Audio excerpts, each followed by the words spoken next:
Sunny Leone পর্যন্ত লজ্জাবোধ করবে। হ্যাঁ, আমি বলছি সানি লিওন পর্যন্ত লজ্জাবোধ করবে যদি এই মেয়েটির ইতিহাস সানি লিওন নিজে পর্যন্ত জানে। বন্ধুরা, আজকে আমি আপনাদেরকে এমন একটি মেয়ের সঙ্গে পরিচয় করে দেবো যার বাড়ি ব্রাহ্মণবাড়িয়াতে, তার নাম মাহি। তার রয়েছে একাধিক ফেসবুক আইডি এবং এই ফেসবুক আইডির মাধ্যমে তার একটি জাল চক্র তিনি পেতেছেন এবং এই চক্রে পড়েছেন অনেক তরুণ, পড়েছেন অনেক প্রবাসী, পড়েছেন অর্থওয়ালার সম্পদশালী পুরুষরা। তিনি তার ফেসবুক আইডির মাধ্যমে বিভিন্ন পুরুষদেরকে ব্ল্যাকমেল করে থাকে। শুধু তাই না, তিনি পরিচয় দিয়ে থাকেন কখনো মাদ্রাসা শিক্ষিকা, কখনো পরিচয় দিয়ে থাকেন তিনি অসহায়, এতিম, তার কেউ নেই, তার দেখাশোনা করার মতন কেউ নেই। এই জাতীয় পরিচয় বিভিন্ন আইডির মাধ্যমে বিভিন্ন ব্যক্তির কাছে তিনি পরিচয় দিয়ে থাকেন এবং তিনি যেভাবে তার ব্যক্তিত্ব সেখানে রিপ্রেজেন্ট করে মনে হয় তিনি খুবই অসহায়, তিনি বিপদের মধ্যে আছেন এবং দেখতে অনেক সুন্দরী।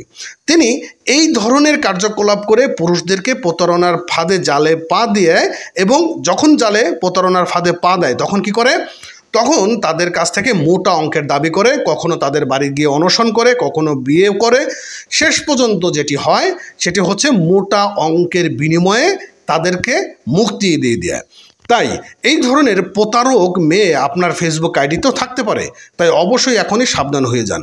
হ্যাঁ, আজকে আমি আপনাদেরকে পরিচয় করে দেবো এই মাহির সম্পর্কে। এই মাহি কী ধরনের কার্যকলাপ করত এবং তিনি কিভাবে প্রতারণার জাল ফেলতেন এবং বর্তমান সময়ের যে তরুণ প্রজন্ম রয়েছেন তারা তার ফাঁদে কিভাবে পড়ে যেতেন। শুধু যে তরুণ প্রজন্ম তাও না, এখানে ভালো ভালো ঊর্ধ্বতন অফিসার পর্যন্ত তার ফাঁদে পা দিয়েছেন। চলুন, আজকের নিউজটি খুবই ইম্পর্টেন্ট, তাই নিউজটা আপনার টাইমলাইন অবশ্যই শেয়ার করে রাখবেন। এখানে সামাজিক যোগাযোগের মাধ্যমে রয়েছে এই মাহির একাধিক আইডি, মাহিয়া জান্নাত নীরা, নীরা জান্নাত কিংবা জান্নাত নীলা, এই জাতীয় আইডিগুলো তিনি ব্যবহার করতেন এবং এর থেকেও একাধিক আইডি তার রয়েছে। এইসব আইডি দিয়ে বিভিন্ন সময়ে বিভিন্ন জনকে টার্গেট করতেন।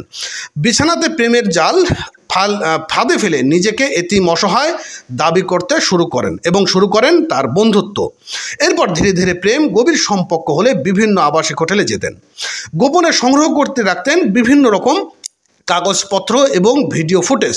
তারপর সুযোগ বুঝে সে প্রমাণীদের নিয়ে শুরু করতেন ব্ল্যাকমেল, দাবি করতেন মোটা অঙ্কের টাকা। আবার কারো সঙ্গে প্রেমের সম্পর্কে গড়িয়েছেন বিয়ে পর্যন্ত। পরে সাংসারিক ঝামেলার অজুহাতে নিতেন ডিভোর্স, এরপর দেনমোহরের নামে হাতিয়ে নিতেন লক্ষ লক্ষ টাকা।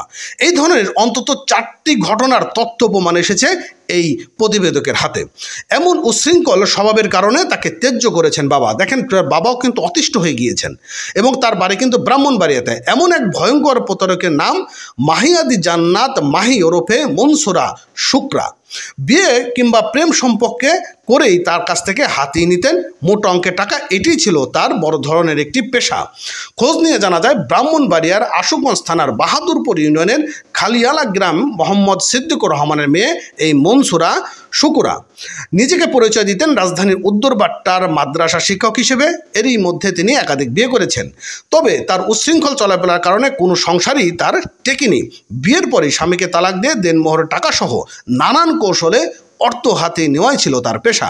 কেউ স্বেচ্ছা না দিতে চাইলে তার সেই নারী এবং শিশু নির্যাতন দমন আইনের আশ্রয় নিতেন এবং মামলা দায়ের করতেন। এমন কি স্ত্রীর স্বীকৃতি দাবিতে অনশন করে মোটা অঙ্কের অর্থ নিয়ে মীমাংসা করতেন। এসব নজির রয়েছে তরুণীর বিরুদ্ধে। তো এই যখন বর্তমান অবস্থার মধ্য দিয়ে যাচ্ছে, তাই অবশ্যই আপনারা প্রত্যেকে সাবধান থাকবেন। আপনার ফেসবুক আইডিতে এই ধরনের মেয়েরা যদি আপনাকে ইমোশনাল ব্ল্যাকমেল করতে চায় তাহলে এখান থেকে দূরে চলে আসবেন, তার আইডিটি ব্লক করে দেবেন, না হলে আপনিও পড়তে পারেন এই ধরনের মেয়ের প্রতারণার ফাঁদে। ভালো লাগলে অবশ্যই এই নিউজটি আপনার টাইমলাইনে শেয়ার করে রাখবেন। এতক্ষণ সঙ্গে থাকার জন্য ধন্যবাদ।